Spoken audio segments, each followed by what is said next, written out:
Saludos amigos desde Puerto Rico y para todo el mundo. Tenemos buenas noticias. Comenzamos hoy desde los estudios de TIVA Canal 8, unos estudios remozados, preciosos. TIVA, el único canal que realmente se interesa en la salud de la gente. Comenzamos el programa que hemos titulado, que se ha llamado Agujas que Tejen Salud. El anfitrión de este programa es el doctor Iván Figueroa Otero, un conocido cirujano, ex cirujano pediátrico, ex profesor de la Escuela de Medicina de la Universidad de Puerto Rico, escritor de 7 libros interesantísimos de la espiritualidad y ahora un famoso acupunturista.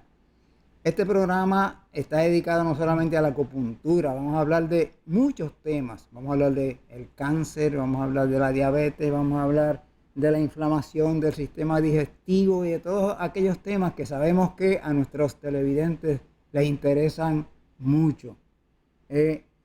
Así que estamos bien felices por eso. Les presento inmediatamente al doctor Iván Figueroa Otero, recordándoles que siempre tenemos como nuestro director técnico al señor Edwin González, que es el gerente general de esta televisora y que siempre pues nos trata muy bien en la dirección de este programa. Saludos, doctor Figueroa, bienvenido. Saludos, estimado profesor. Primero, estoy muy agradecido que usted haya aceptado la invitación para ser nuestro coordinador en este evento educativo, porque yo dependo mucho de su sabiduría y su experiencia en las vías de comunicación y creo que va a ser un aporte tremendo para este programa. Gracias, profesor.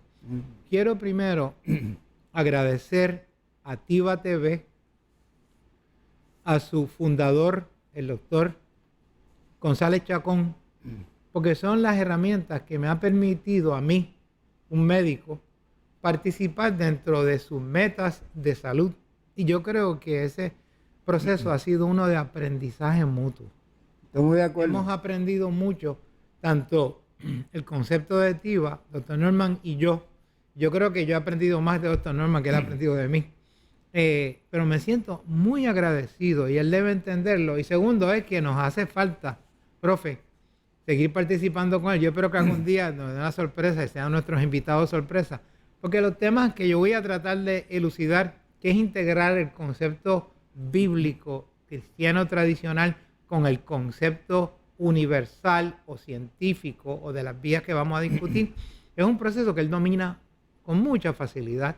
Y nos hace falta eso algún día aquí. Y si yo cometo un error, estimado doctor Norman, en confianza usted me da una llamadita y me dice, doctor, vamos a hacer estas correcciones porque lo que citó de la Biblia no es mi visión. Entonces aprendo con ese proceso. Así que yo estoy abierto a seguir aprendiendo del proceso. Así que gracias, doctor Norman. Lo echamos de menos, ¿verdad? Esa silla se ve un poquito vacía. Yo creo que sí. Él va a volver y volver y volver como la canción mexicana.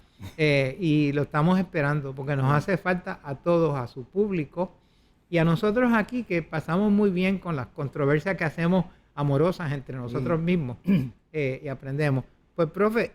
ok, vamos entonces, como de costumbre, ¿seguro? Recordamos el espejo mágico. Quiero mencionar que el doctor Figueroa es conocido por muchos de ustedes porque el doctor Figueroa ha participado en todos los programas con el doctor Norman González Chacón. Además, pues tiene muchísimos clientes que usan los servicios de acupuntura del doctor. Pacientes, doctor. Ah, pacientes. No son clientes, son pacientes. No. Clientes son de la compañía farmacéutica y de las aseguradoras. Ah, ok. Es la diferencia. ¿Por qué? Porque el paciente tiene que ver con... El cliente tiene un fin pecuniario. Hay un propósito principal, es hacer dinero con ese ser individuo. El propósito del paciente es ayudar al paciente a sanar, ayudarse y armonizarse. Y el paciente pues tiene que tener su paciencia también para curarse. Sí. Especialmente con la visita de los médicos hoy en día, tiene que tener mucha paciencia. Claro, porque ¿quién es el que cura? ¿El médico o se cura el paciente mismo? Yo creo que cura el paciente a través de su fe en el concepto sanador que tiene intrínsecamente. Así que el médico solamente es un intermediario. Es un facilitador. Un facilitador. O puede ser una obstrucción también, las dos cosas. En algunos casos podría ser la obstrucción. Sí. Doctor, echamos de menos el espejo mágico. Bueno, vamos al espejo mágico, recordando que el espejo mágico, vamos a hablar más adelante, que representa la mente creadora, tanto de Dios como del ser. Y este es nuestro espejo mágico, que es mi mente. Y aquí yo comparto en estas frases que hay un libro, y todos mis libros, recuerden, están accesibles, pueden llamar a mi oficina, que van a salir en el proceso, y también lo pueden conseguir en las diferentes librerías de Puerto Rico, en Plaza Las Américas, etcétera. Dice aquí lo que dice el espejo, dice: la felicidad no está en el tener, sino en el ser. Lo único que nosotros nos llevamos de aquí, cuando se nos acaba nuestra rotación o nuestro viaje terrenal, es la sabiduría que hemos adquirido en nuestra sapiencia, el ser. Y eso es lo que tenemos que recordar cuando estamos caminando por este proceso. Sí, la felicidad no depende del dinero que tenga la gente ni las propiedades. La felicidad depende de lo que usted menciona. Que la persona realmente entienda la razón por la cual está en la tierra, por la cual está viviendo en esta tierra, y cómo debe comportarse a fin de que esa vivencia sea lo más apropiada posible. Eso es correcto. El hombre, yo digo que una de mis frases es: el creador nos hizo para crear una epidemia de amor en este universo. Preguntémonos qué hemos hecho hoy para contaminar a alguien. Esa frase a mí me gusta mucho. Eso me gustó mucho, doctor. Estamos en la pandemia, el doctor es un poeta también en sus 7 libros que ha escrito. Si usted tiene la oportunidad, por favor, puede adquirirlo. Hay 7 libros escritos, hay 4 publicados. Todavía hay 3 por publicarse. Y hay mucha poesía. Sí, hay una poesía siempre en esos libros. Y hasta en el nombre de la empresa, agujas que tejen salud, ¿verdad? Sí. Una metáfora interesantísima. Sí. Y esas agujas que tejen salud no van a ser dolorosas, al contrario. No. Me gustaría hacer una introducción al concepto de la acupuntura o de la filosofía daoísta que fundamenta la acupuntura y el tratamiento de la acupuntura. Si nuestro estimado director nos pone el símbolo del Tai Chi de fondo, para que tengamos un momento, lo pones intermitentemente, no tiene que tener todo el tiempo, pero fíjense en ese símbolo. Vamos a hacer referencia, no lo vamos a tener todo el tiempo, pero quiero que se recuerden, miren bien ese símbolo. Fíjense que tiene unos contrastes de color y tiene una línea que es elíptica que divide las dos fases blanca y oscura. Y fíjense que también en la parte oscura siempre hay alguna claridad, que es el punto blanco, y en la parte blanca siempre hay alguna oscuridad. Ese simbolismo, recuérdense de él. Y segundo, que está cerrado en un círculo, que es la eternidad. Fíjense eso nada más, que ahorita vamos a hacer referencia. Pues vamos a seguir ahora con el proceso. Para poder llevarles a ustedes un mensaje que ustedes entiendan del concepto de por qué la acupuntura funciona y cómo puede ayudar integralmente a sanarlos o a mejorarlos en su estado de bienestar integralmente, porque no estoy diciendo que la acupuntura lo hace todo. La acupuntura, sin el estado nutricional, sin los cambios mentales, sin la parte espiritual del universo, no es eficiente. O sea que es un sistema holístico. Es un sistema holístico, pero no podemos usar la acupuntura para quitar los síntomas, porque si usamos la acupuntura para eso, estamos haciendo lo mismo con la medicina. Entonces yo lo que hago, tengo doble cabeza, te pongo unos puntitos para el dedo y te quito el doble cabeza. Sí. O en el caso de la acupuntura, yo siempre busco la causa de la causa. Okay. Y si yo busco el desequilibrio, que es la causa, y yo corrijo el desequilibrio, finalmente el síntoma periferal, recordando que los síntomas, yo les he mencionado a ustedes, que no son más que los avisos de los check engine de nuestro ser. Nosotros no estamos conscientes que dentro de cada universo, que esto es un universo porque estamos hechos en imagen de Dios, existe la conciencia divina del Espíritu que Dios infundió en nosotros, porque nosotros somos mente, cuerpo y espíritu. Son unos avisos. Y dentro de cada ser existe la presencia divina en cada rinconcito, en cada célula, en cada átomo, en cada electrón científico de nuestro ser. Ahí existe el espíritu. Entonces, pues, ustedes se darán cuenta. ¿Cómo yo sé eso? Vamos a aquellos de ustedes que están oyéndonos, pues que están dudosos si existe Dios y estamos hablando y han oído tanto de los predicadores, ¿cómo yo puedo estar seguro que existe ese espíritu en mí? Y yo lo voy a probar con la ciencia. Si usted se acuesta todas las noches y se acuesta a dormir y no le da insomnio y está tranquilito, usted tiene fe. Más nada, no importa que no tenga, usted tiene fe. ¿Por qué? Porque usted se acuesta a dormir y no sabe si su corazón se le va a parar. Usted no sabe si su respiración va a cesar. Usted no sabe si va a dejar de producir las hormonas necesarias para funcionar. No sabe si su riñón va a seguir limpiando las impurezas y el hígado, etcétera, etcétera. Entonces, ¿quién se encarga del proceso de balancear o equilibrar todos esos sistemas complejos cuando usted se acuesta a dormir? ¿Cómo usted sabe que se va a levantar al otro día? No se preocupa uno cuando se acuesta porque el corazón se detenga, porque la sangre debe de bombear. Yo tengo pacientes míos que le daba insomnio, porque yo le he dicho eso. Entonces, pero usted que debe de respirar. No estaba consciente de eso hasta que usted me lo dijo. Pero ¿qué es lo que pasa? Es que no estamos conscientes que algo nos cuida, profesor. Doctor, es que no estamos conscientes de muchísimas cosas. De hecho, de lo que somos. ¿Por qué respiramos? ¿Sí? Eso es lo que más que yo discuto en el libro. ¿Quién soy? ¿De dónde vengo? ¿Y para dónde voy? Pero vamos a seguir la continuidad de esto. Entonces la pregunta es, ¿qué nos dice la ciencia? Si tú le preguntas a un médico y te dice, ¿quién es el que controla todas las cosas? Ah, el cerebro. ¿Y quién controla el cerebro? ¿Y quién controla el cerebro? Entonces es el sistema nervioso autonómico y el central, porque tenemos dos sistemas nerviosos. Uno que trabaja en modo consciente, que es el que yo hago con cojo el vasito, cuando hago el proceso, cuando hablo con usted, cambio mi visión. Ese es el sistema control voluntario. Ese es el 5% de la función de nuestro cerebro.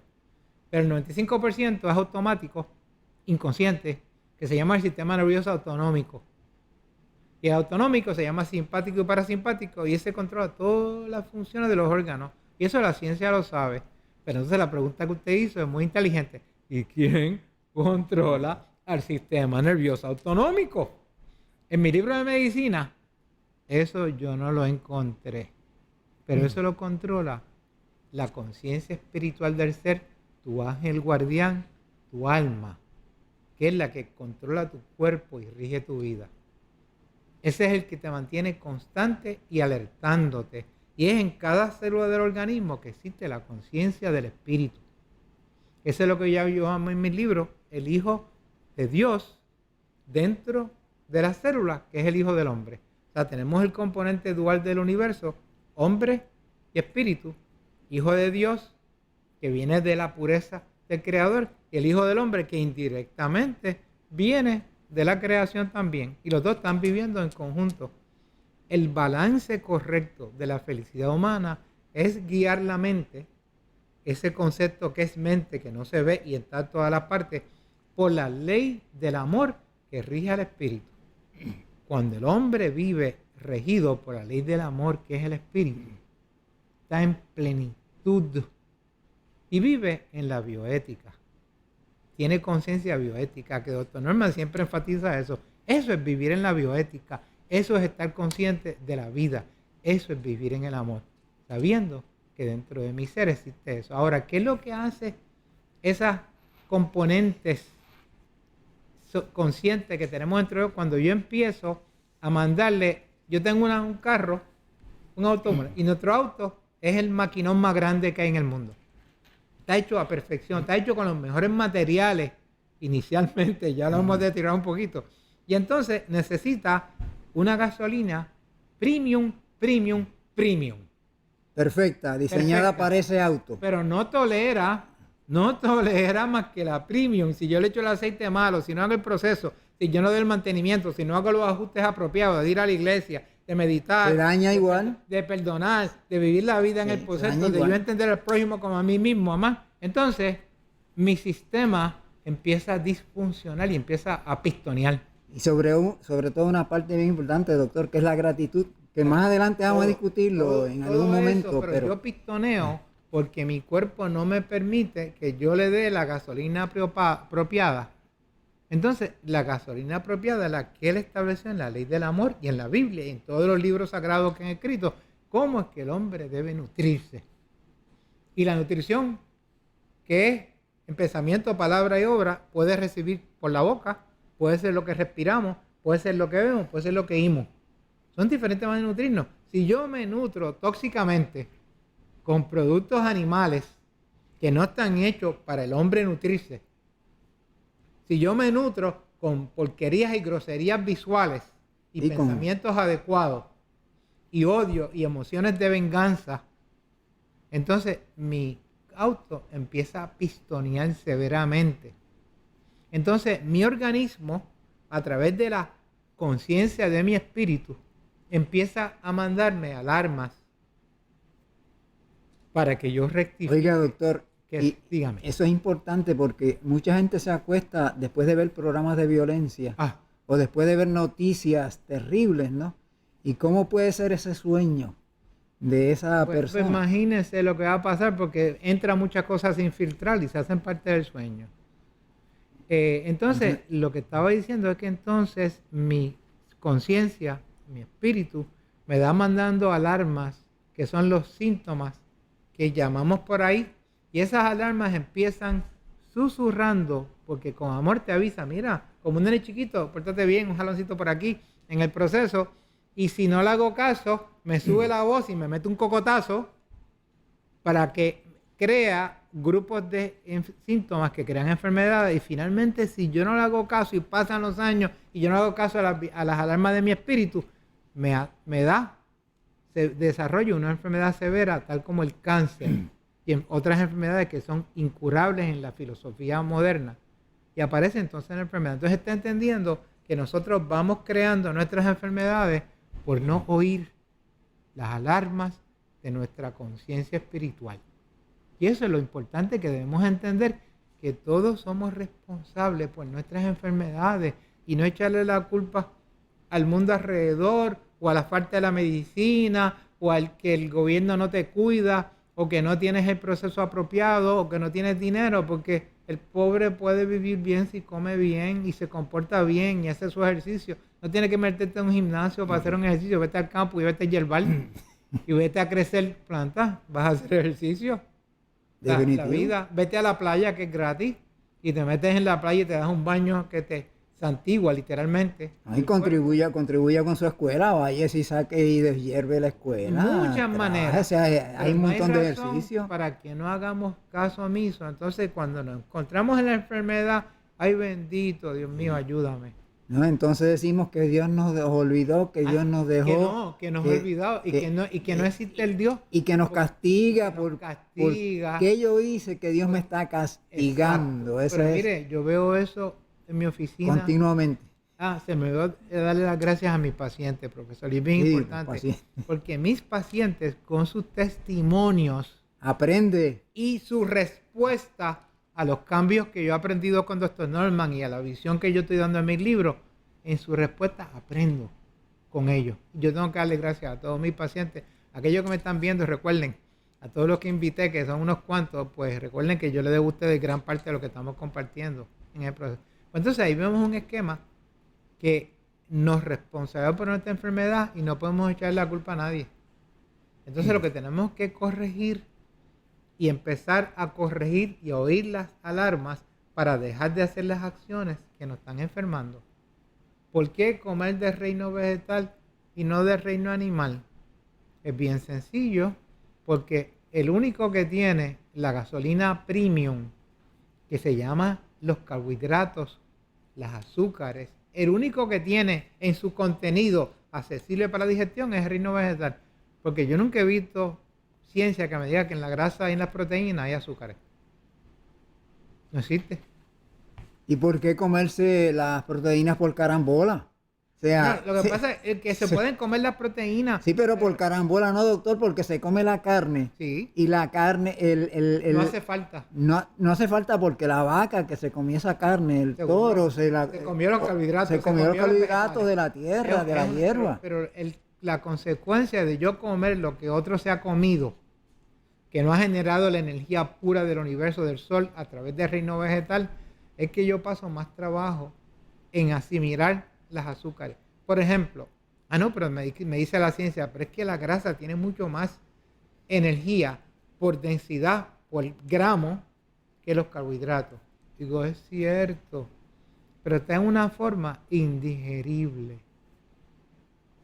Entonces, el cuerpo tiene que metabolizar las grasas y las proteínas y llevarlas al reino del azúcar. Y eso lo puede hacer, pero es un proceso largo y tendido y lento. En lo que llega la energía de esa comida, yo me quedo dormido así. Ahora estoy durmiendo porque no tengo la energía. Entonces, la producción de energía de grasa y proteína, azúcar, es tóxica. No, y doctor, lo que sucede es entonces que para esa energía que está gastando en ese proceso, pudiera usarla para otro, para mantener la salud. Se me está adelantando, profe. Claro. Ya te me está leyendo la mente. Usted es psíquico, profesor. El problema es que para yo cambiar la grasa y proteína a azúcar, que puede ocurrir en el reino del sistema metabólico, es un trabajo cuesta arriba. Sí. Es como yo le digo a la gente, como romper una acera con un chip y hammer o amarronazo manual. Pues entonces, comer de reino animal es romper esa acera amarronazo manual, y comer de reino vegetal es usar un chip y hammer. Y entonces, lo que pasa es que el esfuerzo trae la toxicidad, trae el cansancio y trae el consumo de energía que usted acaba de mencionar, porque las grasas, cuando yo las metabolizo, se convierten en cetonas, lo que usan las mujeres para pintarse las uñas. Puede ser lo que está haciendo con mucha grasa. Y entonces las proteínas, cuando yo las cambio a azúcar, se convierten en amonia, lo que usan para limpiar los counters.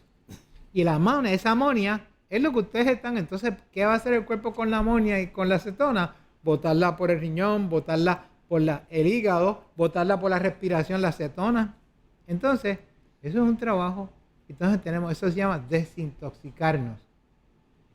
Entonces, la intoxicación de eso, más el consumo de energía, que vamos a discutir más adelante en la acupuntura, que yo tengo de la herencia de mis padres, que los chinos le llaman la esencia, ahí yo tengo el potencial de vivir.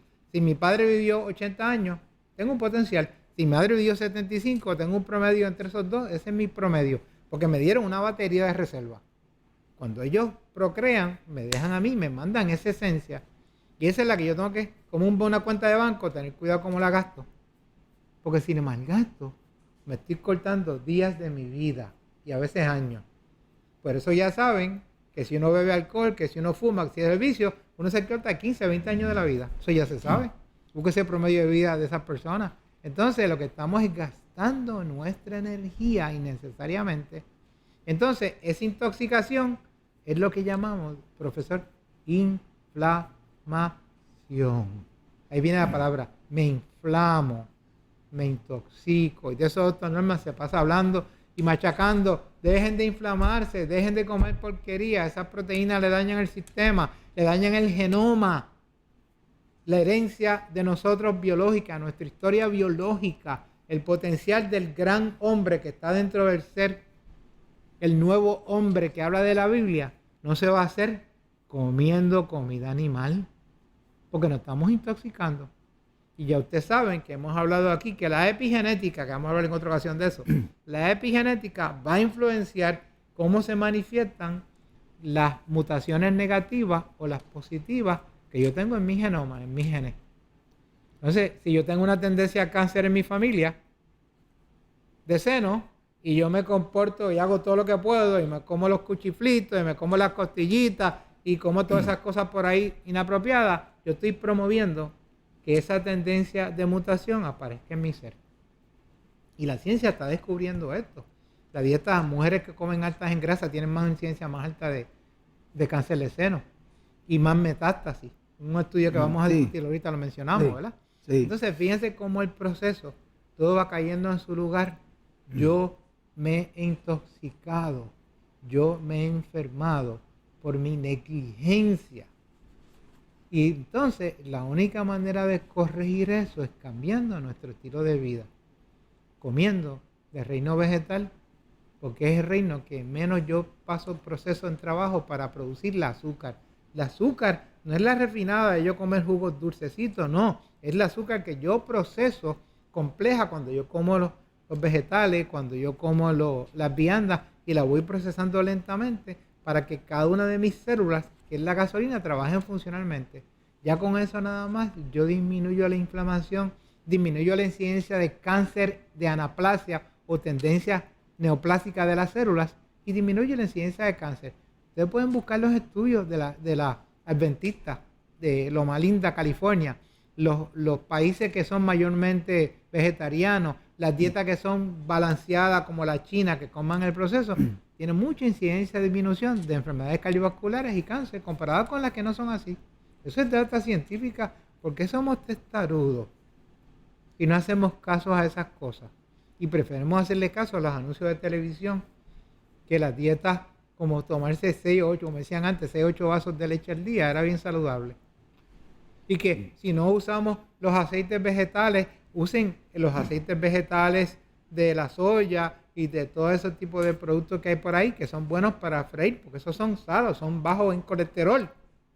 Pero Eso es una mentira, sí, porque todos son aceites trans fats o trans, que son inflamatorios, que promueven la aterosclerosis y promueven la enfermedad cardiovascular y están anunciándolo como que son sanos. Pues sigan los anuncios. y para, doctor, y para los estudiantes, las personas jóvenes, hay un documental que está en YouTube que habla sobre cómo la buena alimentación nutre el cerebro. Porque el problema con casi todos los estudiantes jóvenes es que lo que comen es comida chatarra. Y entonces tienen problemas después en aprobar exámenes, en aprobar la materia, porque su cerebro está mal alimentado.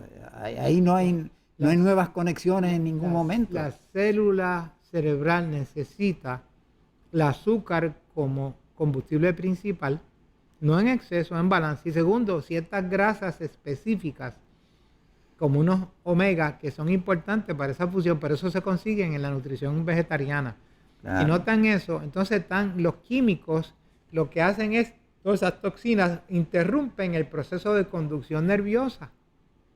El magnesio hace lo opuesto. El magnesio que recomienda el doctor Norman, y yo recomiendo, el magnesio facilita el proceso. Porque hay una complejidad de reacciones químicas en el cerebro, pero todas necesitan el combustible básico puro para procesarse. Así que usted tiene razón en eso. Me gustaría, profe, yo creo que con esa introducción a la salud. Vamos a entrar un poquito en la acupuntura, ¿no? Sí, eso vamos a hacer. Lo que vamos es que yo quiero ir para atrás al concepto del universo, como la acupuntura lo describe, y quiero primero ver la comparación de cómo podemos integrar lo que dice Génesis con lo que dicen otras filosofías de la acupuntura tradicional china y la acupuntura, cómo funciona. Voy a citar, y aquí doctor Norma me corrige después, me da un cocotazo. Hacer una cogida de cuello. Me dice, en Génesis 1.12 dice, describe que el espíritu, lo que estaba antes del proceso de la creación, se ve moviéndose sobre la faz de la tierra, oscura y sin forma. Sí. Todavía la materia no está formada como la conocemos. Entonces yo concluyo, por lo tanto, antes de que existiera el tiempo, Dios existía en 3 personas, que es la Trinidad, que existía como Padre, como Hijo y como Espíritu Santo. Ya la Trinidad, que podemos dividirla en mente o cuerpo espíritu, o la podemos dividir en muchas maneras, ya existía. Pero no la veíamos porque nosotros no existíamos. La Trinidad existía en una perfecta armonía desde el principio, sin principio. De esto yo interpreto lo siguiente: el alfa, que es el principio, y el omega, que es el final, y todo lo que podría existir, moraba en las tinieblas o vacío de la inconsciencia de la mente divina. Ya estaba inconscientemente el creador listo para preparar su primer fenómeno. Y fue el despertar y tomar conciencia de su soledad. El creador, cuando despierta de ese proceso, se siente solo, y la energía primordial del amor lo hace llevar a la creación. Y entonces que él crea por amor todo lo existente, incluyendo al hombre, al ser. En vez de decir el hombre y mujer, el ser humano. Y al ser humano. Pero esa es mi filosofía que yo interpreto de la Biblia. Por eso yo mantengo que en mis libros, y menciono en mis libros, que Dios creó al hombre en su imagen y semejanza cuando él por primera vez despierta y se mira en la naturaleza del espejo de la reflexión que es su mente. Entonces, en la reflexión del espejo de su mente es que él tiene el deseo de crear al hombre que lo hace en su imagen y semejanza. Eso es un amigo poético, ¿verdad? Sí, sí, por eso es que decir que el hombre es la forma más elevada de la vida animal no concuerda con eso, porque si somos imagen y semejanza, ¿cómo va a ser la forma más elevada de la vida animal? La esencia del hombre no es evolutiva, es creadora. O sea, la parte terrenal o biológica, ahí puede haber la ley evolutiva, pero el concepto de creación no tiene que ver nada con la evolución. Esa es la diferencia. Estamos discutiendo eso ahorita, profesor. Entonces, vamos ahora a pasar al símbolo del Tai Chi en la medicina china para discutir cómo el Tai Chi se parece mucho al concepto de la creación. Citando de nuevo la Biblia, voy a traducir que el Tai Chi dice lo mismo. Dice aquí, en el principio creó Dios los cielos, el Hijo de Dios, los cielos son el Hijo de Dios, y la tierra, el Hijo del Hombre. Ya el hombre ahí en su mente creó la dualidad de la existencia humana y ahí empezó el concepto creativo del universo. Pues el Tai Chi, vamos a ponerlo, Edwin, lo que significa es para si ven este símbolo, visualicen que antes de todo el proceso, ese símbolo en su estado primordial era un círculo, era una oscuridad, no había nada. De la oscuridad, de ese fenómeno de no existencia, aparece la dualidad de las dos naturalezas del universo que pueden ser todo, que es lo oscuro y lo claro. Esa es la primera dualidad. La naturaleza del hombre, de ese concepto de no existencia, se divide en dos componentes. Lo oscuro y lo claro, la dualidad. Y podemos decir ahí femenino, masculino, caliente o frío, porque ese es el concepto chino, que son oposiciones. Y entonces, cuando se separan esos dos componentes, ocurre este misterio. Y se miran la creación, lo oscuro y lo blanco, que vinieron del ser, de la mente del creador. Ellos se miran y por un fenómeno de amor, quieren reunirse nuevamente. O sea, a la mente separar la dualidad de lo oscuro y lo blanco, esas dos componentes se miran uno al otro simbólicamente y se dicen, adiós, pero mira, si aquello tiene parte de mi ser, le dice, eso era mío. Y el otro se mira a sí mismo y dice, eso era mío. O sea, los dos se separaron, pero reconocen que eran una sola familia inicialmente. Entonces, el deseo de atracción de esos dos componentes lo lleva a reunirse nuevamente otra vez, pero entonces al reunirse nuevamente ya no es lo mismo y se queda el triángulo del tercero, que es el hijo o el resultante de esas dos partes. Y entonces ahí está el Tai Chi, porque fíjense que los dos se reúnen, pero al reunirse ya estuvieron separados y tuvieron conciencia de ser separados, y al reunirse se crea un tercer fenómeno que incluye esa nueva conciencia, y de ahí viene el símbolo del Tai Chi, para que vea lo que significa. En el Tai Chi, estimado director, cuando tengas el chance me pones el símbolo. Entonces fíjense que ese es el resultado final de la reunión de las dos partes. Ahí aparecen que los dos, el universo está compuesto por la dualidad de opuestos, el oscuro y el blanco, pero que siempre están en ciclos de transformación, que lo significa por la onda ondulante de la onda que divide los dos colores, que significa que es el tiempo. Pero entonces cuando están separados, en el negro siempre existe potencialmente el blanco, y en el blanco existe potencialmente el negro. Y eso lo vemos todos los días, en los días de nosotros, en las estaciones y en la... Pero el día y la noche acaba en la noche, y la noche acaba en el día. Podríamos aplicarlo a lo bueno y lo malo. A todo. Que siempre hay una antítesis. Siempre hay una antítesis. Pero la dualidad es parte de nuestra experiencia, porque dentro de esa experiencia dual, cómo se manifiesta, el tiempo que dura una manifestación o la otra, depende del libre albedrío, que es la naturaleza divina que él infunde en su creador. Nosotros somos responsables cómo esos símbolos se manifiestan, cuán oscuro nos sentimos, cuán triste, las depresiones, los ciclos, la bipolaridad, Todo eso son ciclos de la dualidad. Y la medicina china lo que está diciendo es que todo el universo energético, nosotros somos un ser energético. Pero cuando usted me mira a mí, usted lo que ve es una parte densa mía. Pero dentro de mí existe el espíritu. Dentro de mí existe la mente y usted no ve eso mío. Usted ve el reflejo externo de cómo yo. Si yo me comporto en amor, yo reflejo una acción amorosa ante usted. Si yo me comporto en odio y en dolor, yo me veo en una forma grotesca ante usted. Pero es un reflejo de mi interior. Pero yo estoy hecho cuerpo, material físico, mente invisible y espíritu que es invisible. ¿Qué rige cómo yo me manifiesto en una forma correcta? Es que la mente se deje llevar por el espíritu y no se deje llevar por la materia. Cuando nos dejamos llevar por la materia, estamos viviendo en lo que la Biblia dice, en la vida del César. Lo de César lo de César y a Dios lo de Dios. Y entonces los hombres se meten a sufrir cuando viven en el reino material porque piensan que lo único que existe es lo que yo pueda conseguir en esta vida porque no miro más allá de lo que tengo. Yo vivo el momento, yo lo que tengo en el proceso. El día que yo me muera, yo no tengo nada, dicen los muchachos jóvenes, y si yo no tengo nada después de la muerte y yo no sé que yo vuelvo a mi hogar, entonces yo vivo una vida llena de egoísmo. Entonces ese chi es para equilibrar, es un equilibrio interno, ¿no? El universo siempre está en equilibrio. Por ejemplo, pero dentro de cada ser tiene su propio equilibrio porque yo lo recibí de mis padres. Claro. A mí mi padre y mi madre me dieron un equilibrio, una combinación del tai chi, ese balance de yin y yang, eso es yin y yang, las polaridades están en un balance, pero mi chi, mi energía es diferente a la suya. Uno puede ser más fuerte vitalmente, dura más tiempo y otros menos.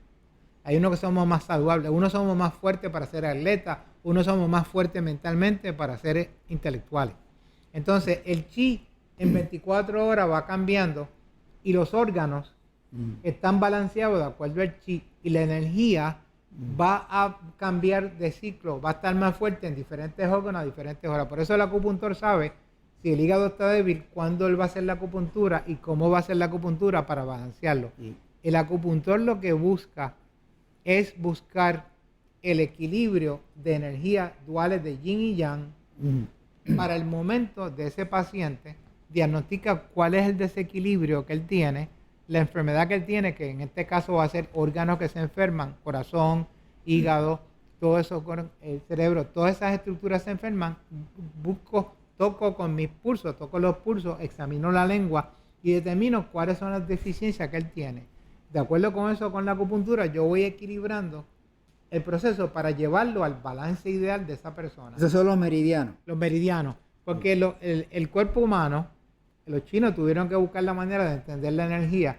La energía no está en meridiano, el hombre tiene que dividirla. Yo le dije a un gran maestro, hay un solo meridiano.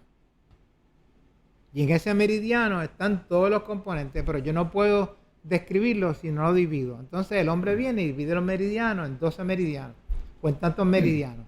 Entonces le da nombres para ver cada uno de los órganos, las funciones que tienen. Entonces clasificamos el universo a base de meridianos. Y esos meridianos cargan la energía hacia la piel. O sea, los meridianos son centros de energía. Son centros de energía, pero son como canales virtuales. Okay. Pues no se ven. Y esos canales virtuales se comunican en la periferia. Hay unas llaves que uno accesa con la acupuntura, pero eso comunican con todos los millones y millones de canales internos que recorren por el cuerpo. O sea, hay una red inmensa en este universo de cuerpo, pero el médico chino accesa las llaves que manipula esa energía. Es bien complejo. Entonces coge los pulsos, toca la piel y busca cómo están esos meridianos. Ya yo toco y sé dónde están, cómo están, si están débiles o están fuertes. Yo los toco y los puedo percibir. Eso toma tiempo, en experiencia. Entonces la acupuntura es cómo yo equilibro. Cómo, por ejemplo, si una persona está deficiente, yo busco llevar más energía a las áreas de eficiencia. Si una persona está pletórica, si tengo dolor de cabeza, aquí hay una congestión de energía, yo trato con los puntos bajar esa energía en exceso hacia otros canales. Okay. Entonces ahí en el momento equilibro y se ve el dolor de cabeza, pero instantáneo. Vamos a poner un puntito, se va rápido. El sistema digestivo es lo mismo. Si yo tengo acidez, y yo busco, y lo que tiene es un problema de mucha flema creada por la comida de lácteos y comidas excesivas de grasa, yo le miro la lengua y yo sé que tengo que decomprimir los canales del estómago, del vaso y del hígado. Entonces yo busco la manera de facilitar esos canales, y al yo facilitar los canales, el reflujo se va automáticamente. Entonces hay unos puntos que son más adecuados para tratar algunos síntomas. Es un mundo complejo, pero el hombre tiene que aprender a buscar el equilibrio. Pero el mejor equilibrio, como hemos dicho aquí, es comer bien. Porque esa es la causa principal de la desarmonía. La toxicidad principal es lo que ingerimos. Entonces no podemos olvidarnos de esa como la causa principal y no concentrar con las agujitas en el proceso. Revisando, el universo del cuerpo humano es un campo energético que es virtual, que corre por todas las partes del cuerpo, por millares y millares de canales que se reflejan en meridianos virtuales en la periferia, que se le pone el nombre, el canal del estómago, el canal del hígado, que el acupuntor los accede, los estimula para equilibrar ese universo. Ese es el arte de la acupuntura. Pero recuerden que no es lo único que hacemos para mejorar al paciente. Y las emociones, profesor. Las emociones, yo menciono en mis libros que son tan patógenos como los virus y las bacterias. Claro. ¿Qué diferencia? Afectan la salud igual o peor. Pero fíjense, peor. Porque usted le da un golpe, boom, se hincha aquí esto o se fractura esto, usted sabe lo que tiene que hacer. Inmovilizarle, antiinflamatorio, pastillas, ejercicio, terapia física, y al fin y al cabo eso se mejora. Se acabó, pasó un sustito, pero ahora, cuando usted recibe un golpe emocional, la pérdida de un hijo, el divorcio, un proceso de naturaleza, un fracaso económico de una bancarrota, eso se graba en la historia de la subconsciencia de su mente y no se borra. Entonces pasan los tiempos y aunque usted no está consciente de ese proceso, en la subconsciencia se queda como una gotita de agua que cae encima de la roca hasta que un día la roca se separa. Eso pasa mucho con los síndromes postraumáticos de guerra o personas que toda la vida han vivido inhibiendo las emociones. Aquellas personas que yo digo que lo que hacen con la película de su vida es cortar las partes malas. Las partes malas, editan. Y entonces hace una película de Disney con un happy ending, con un principio. Entonces esa película, yo nunca he tenido problemas en la vida, yo estoy bien, yo soy una persona tremenda. Pero están inhibiendo los episodios emocionales severos que se quedan dentro de ella. Un día esa mujer se suicida o le entra a golpe a alguien o mata a unas personas y dicen, pero si esa es la mujer más buena, a veces muchachos es lo más bueno que hay en el mundo. Entonces asesina a 20 personas porque explotaron todas esas emociones negativas en su cuerpo y salieron para afuera a reclamar el proceso. Así que las emociones son peligrosas. Tenemos que bregar con ellas. Sabemos que la acupuntura, pues, aparte de lo que usted ha mencionado, pues, puede ayudar a diferentes patologías y dolencias. Aparte de la que usted ha mencionado, ¿qué otras patologías y dolencias puede entrar la acupuntura? No hay desequilibrio que no se pueda tratar con la acupuntura. O sea, ya no encuentro... Todo tipo de patología. Todo tipo de patología, sí. Porque toda patología va a depender de desequilibrio. Ahora, lo que yo digo en mi libro es que hay unas dolencias que toman más tiempo, no hay condiciones incurables, solamente hay condiciones más difíciles de tratar. Doctor, en el caso de los pacientes que reciben quimioterapia, ¿cómo ayuda la acupuntura a ese paciente? La quimioterapia se está usando con aquellos que la usan en complemento para tratar de bajar el efecto tóxico de la acupuntura, la náusea, los malestares creados, de la quimio secundarios, de la quimio. Y se ha demostrado que es muy eficiente. Pero no se está usando para curar, se está usando para aliviar síntomas. Sí, náuseas y vómitos. Náuseas, dolor de cabeza, malestares, y sí trabaja de esa manera. Yo creo que es un recurso bueno ayudar a la persona que toma la decisión de irse en quimioterapia, aunque personalmente yo considero que en algunos casos de cáncer yo prefiero que el paciente no se vaya por la quimioterapia. Si tiene casos avanzados, terminales, estadios bien avanzados, yo no veo cómo la quimioterapia ayuda al bienestar de ese paciente. Así que en ese caso hay que tener cuidado cómo se usa. Sí, no, pero hay gente que ya ha aceptado la quimioterapia porque pues, seguro, tiene su derecho. se lo asustan Es o su lo que vida, sea. es su vida, es su derecho. No podemos imponerle. Ellos tienen Claro. una manera, deciden cómo quieren vivir y cómo quieren morir. Son presos. Pero la acupuntura se usa para todo, esa es la ventaja. No tiene, porque hay un componente, las emociones son parte de la patogenia, como es un virus, es como un golpe. No hay diferencia en la creación de la enfermedad en la medicina china, son desequilibrios. Entonces el chino va a buscar los desequilibrios que presenta el paciente y los corrige. Eso es lo que hace él. Pero no hace un diagnóstico, por ejemplo, de colitis ulcerativa o tiroiditis de Hashimoto. Eso no lo hace el acupuntura, en aquella época no existía eso. Es lo que dice, tiene un proceso de fuego, humedad, calor en el intestino grueso, y tiene debilidad del órgano del equilibrio del vaso, y entonces trata esos desequilibrios. Y con eso él empieza a mejorar el proceso. Después entonces busca la manera de cómo puede corregir, si es el lácteo y las grasas que ha precipitado, le corta al paciente esos productos que precipitan la enfermedad. Ya ese es el concepto integral de la medicina. O sea que usted tiene una gran ventaja, doctor, en el sentido de que no yo solamente tengo los dos lados. aplica la acupuntura, sino que le dice, mira, ahora esto es lo que tienes que hacer No, lo que pasa es que para mantenerte mi paciente, saludable, ¿no? yo le hago un análisis integral de su causa.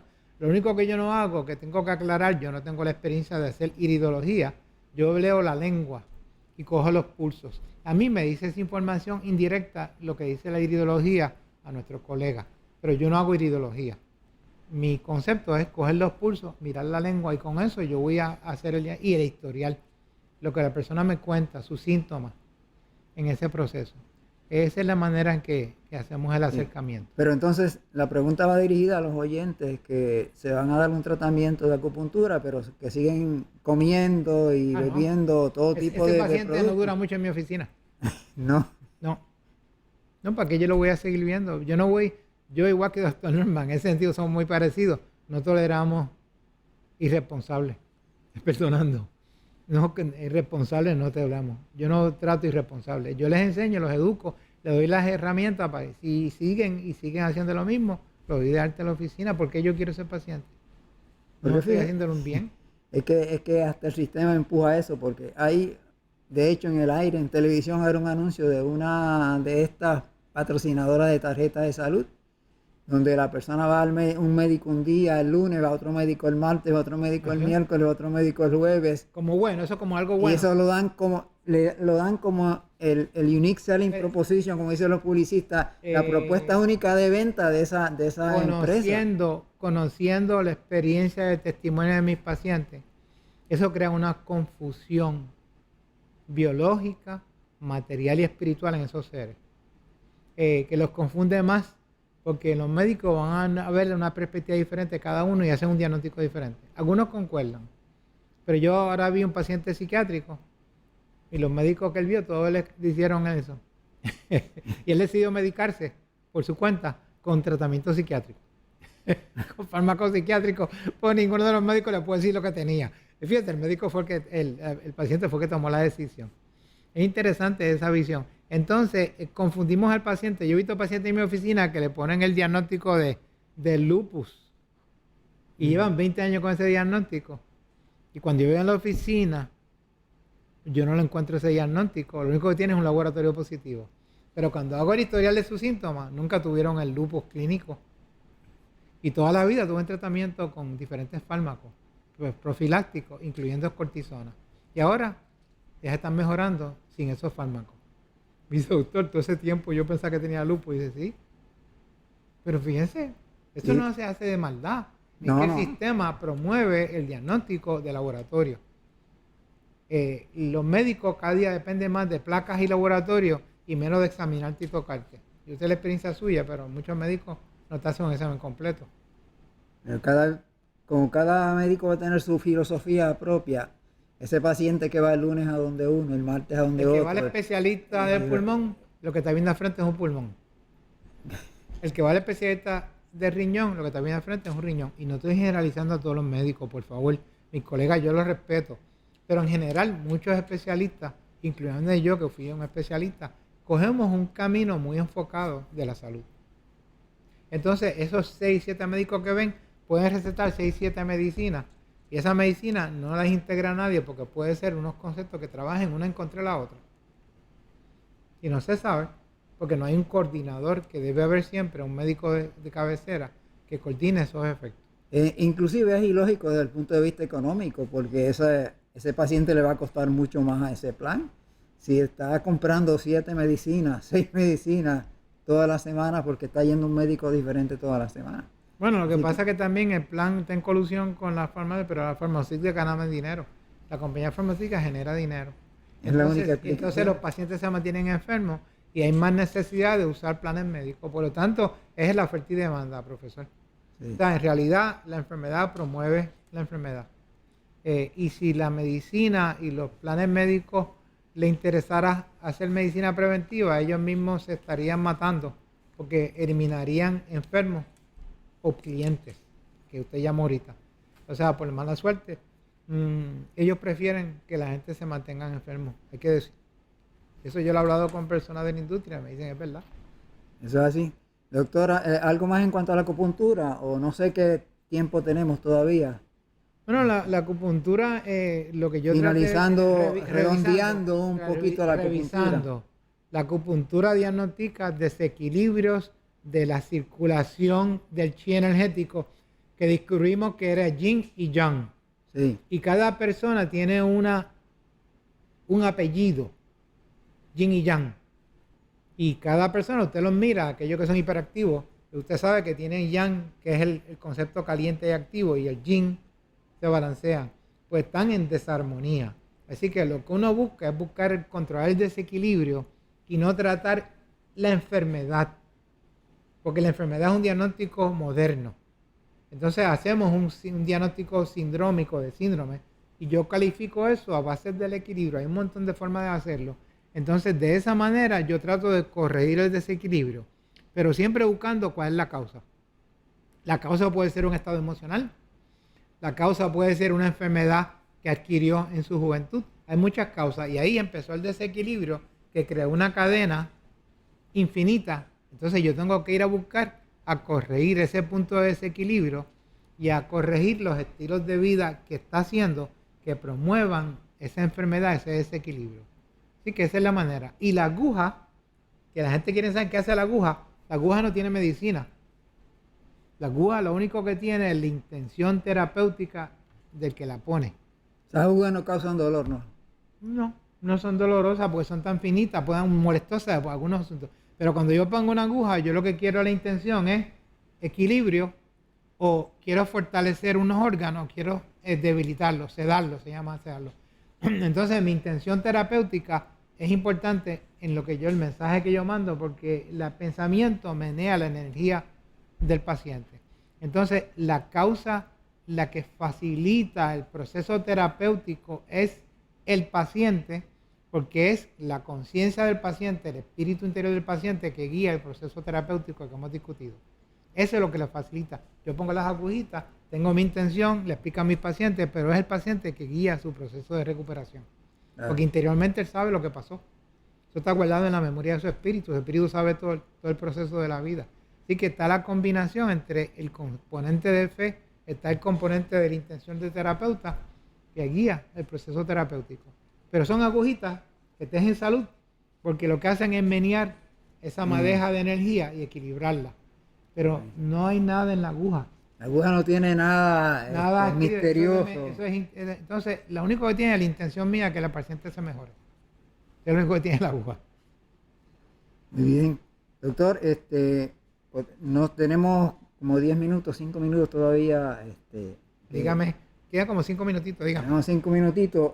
Quizás podríamos mencionar uno de los temas, si usted entiende que sí, sobre el COVID-19. Me pregunta. Que tiene que ver con 33 personas que murieron después de ponerle una vacuna. Ok, usted está hablando de lo que pasó en Noruega. Sí, exacto. Ok, y voy a discutir los pros y los contras de eso. El problema es que van a ocurrir muertes asociadas al concepto de vacunación, pero no se puede llegar a la conclusión que es directamente la vacuna, pero es un factor de riesgo.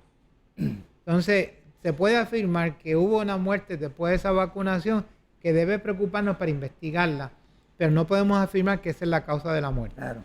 Por ejemplo, se sabe que eso ocurría en envejecientes de más de 70 y pico años que estaban en condiciones malas y que el proceso de la vacunación, la reacción es fiebre, malestar, mialgia. Entonces, algunos de esas personas mayores no toleran esas reacciones secundarias y ahí puede precipitar un proceso de empeoramiento de la condición que tiene. Pero entonces no se puede adjudicar la muerte a la vacuna, pero tampoco se puede adjudicar la muerte a todos los que mueren a COVID-19. Correcto. La misma aplicación es el COVID. El COVID le da a una persona y entonces tiene en condiciones enfermas severas, pero llega a la conclusión que murió por el COVID. Entonces lo mismo se aplica, que no podemos llegar a esa conclusión, son factores adicionales que tenemos que considerar. El COVID, la mortalidad del COVID general en todo el mundo es 2%, profesor. 2%. No importa cuántos casos haya. Obviamente se mueren más personas porque hay más infección, pero sí van a morir de otras condiciones. Bueno, habría que ver cuántos mueren de cáncer y de otras enfermedades. Lo que pasa es que para establecer un parámetro. Estaba pronto a morirse esa persona, lo que hace que es un factor precipitante.